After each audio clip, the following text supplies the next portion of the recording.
Pour l'exercice 49, on nous dit, on considère 3 points A, B, C d'affixes respectives, ZA, ZB et ZC donnés. Première question, déterminer l'affixe du point D tel que AD est égal à 2AB. Donc, on garde bien en tête que l'affixe du vecteur AB, c'est ZB moins ZA, fin moins début, extrémité moins origine. Et ici, lorsqu'on a une égalité sur des vecteurs, on a aussi l'égalité sur les affixes. Et ensuite, ZAD, ça fait ZD moins ZA. Et ZAB, c'est ZB moins ZA. Et comme on cherche l'affixe de D, on fait alors passer le ZA de l'autre côté. Le moins ZA devient plus ZA. Et on peut ainsi isoler ZD. Puis, dans l'expression obtenue, on remplace alors ZB par sa valeur donnée dans l'énoncé. Et on fait la même chose pour ZA. On le remplace par sa valeur donnée dans l'énoncé. On met les parenthèses si besoin. Ici, il y a un moins, donc super important de mettre ces parenthèses. Ici, il y a un plus et un moins qui se suivent, donc important de les séparer par une parenthèse. Sinon, on peut aussi dire que ce moins juste avant la parenthèse permet de changer les signes. Et ce plus ici juste avant la parenthèse laisse les signes tels quels. Et ensuite, on réécrit le reste. Puis on effectue les calculs. 1 plus 2, 3. Plus i moins 3i moins 2i. Et après, on distribue le 2. 2 fois 3, 6. 2 fois moins 2i, moins 4i. Et ensuite, on réduit notre expression. 6 moins 2, 4. Moins 4i plus 3i moins 1i. Mais 1i, c'est juste i. On obtient ainsi l'affixe du point D, soit ZD égale à 4 moins i.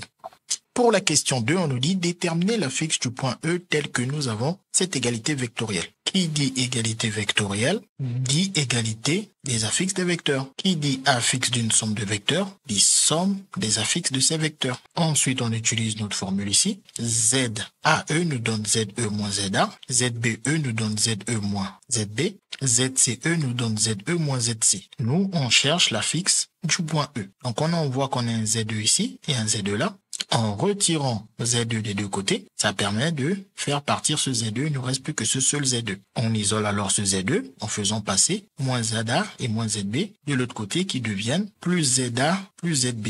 Mais ce plus tout au début est facultatif, on n'est pas obligé de l'écrire. Une fois qu'on est là, on va alors remplacer ZA par son expression donnée dans l'énoncé, à savoir moins 2 plus 3i. Et ensuite le ZB, on va faire la même chose. Il est donné ici dans l'énoncé. On le remplace par sa valeur moins 1 plus i. Et comme on a déjà un signe plus, et que les signes plus et moins ne peuvent pas se suivre, on met alors des parenthèses. Et on fait la même chose pour ZC. Il est donné ici dans l'énoncé. On le remplace alors par sa valeur. Et à cause de ce signe moins, il faut mettre l'expression de ZC entre parenthèses, car ce moins doit changer tous les signes. Et nous donner alors moins 5 plus 9i. Si ça avait été un plus, on n'avait pas besoin de mettre des parenthèses. Il n'y a que pour plus qu'on n'a pas besoin de mettre des parenthèses. Dans tous les autres cas, il faut mettre des parenthèses. C'est-à-dire que si on a un moins, il faut mettre des parenthèses. Si on a un plus 10, il faut mettre des parenthèses.